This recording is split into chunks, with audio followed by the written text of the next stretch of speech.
दिल्ली के अंदर सर्दियों में प्रदूषण के स्तर को नियंत्रित करने के लिए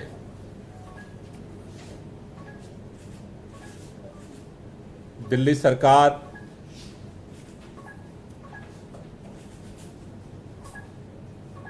आज से अपना युद्ध प्रदूषण के विरुद्ध अभियान की शुरुआत कर रही है।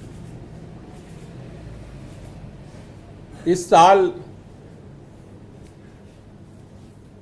जो ये अभियान चलेगा उसके लिए जो थीम डिसाइड किया है हम लोगों ने, जिस पर ये पूरा विंटर एक्शन प्लान के तहत काम किया जाएगा,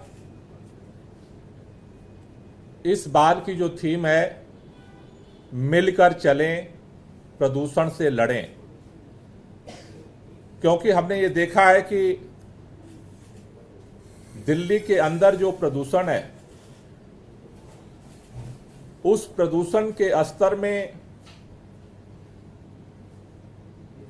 दिल्ली के अंदर के जितने सोर्सेज हैं उससे 2 गुना ज्यादा दिल्ली के बाहर से प्रदूषण दिल्ली के अंदर आता है। दिल्ली के अंदर भी अलग अलग एजेंसियां हैं। दिल्ली के अंदर चुनी हुई सरकार है। दिल्ली के अंदर केंद्र सरकार की तरफ से लेफ्टिनेंट गवर्नर साहब हैं। दिल्ली के साथ साथ जितने एनसीआर के राज्य हैं वहां जो प्रदूषण का स्तर बढ़ता है उसका प्रभाव भी दिल्ली पे पड़ता है। और देश के अंदर केंद्र की सरकार की भी हमें जरूरत पड़ती है इस प्रदूषण के स्तर को कम करने के लिए। सभी एजेंसियां, सभी सरकारें मिल करके जब काम करेंगी तभी प्रभावी तरीके से प्रदूषण से लड़ा जा सकता है।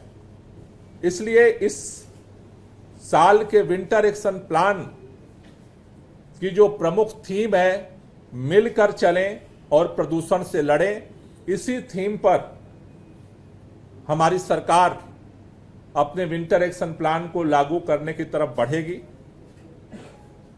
हमने जो सामूहिक प्रयास किए उसका ही परिणाम है कि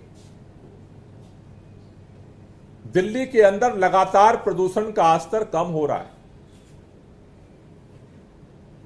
दिल्ली में 2016 में जो प्रदूषित दिन थे, जो खराब दिन थे, उनकी संख्या 243 थी, 243, जो 2023 में घट करके 159, 159 रह गई है।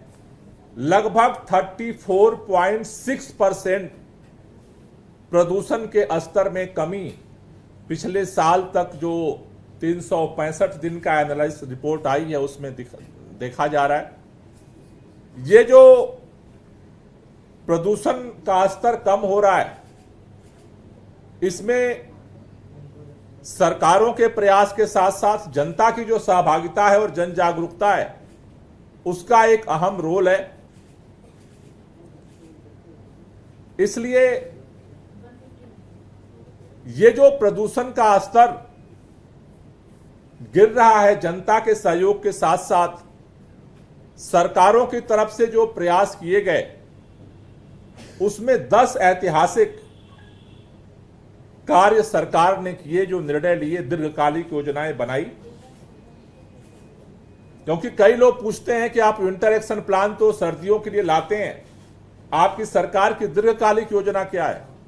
सरकार की निरंतर कार्य प्रणाली की वजह से, निर्णयों की वजह से, कामों की वजह से ही हम ये 34% से ज्यादा प्रदूषण का स्तर कम करने में सफल हुए हैं।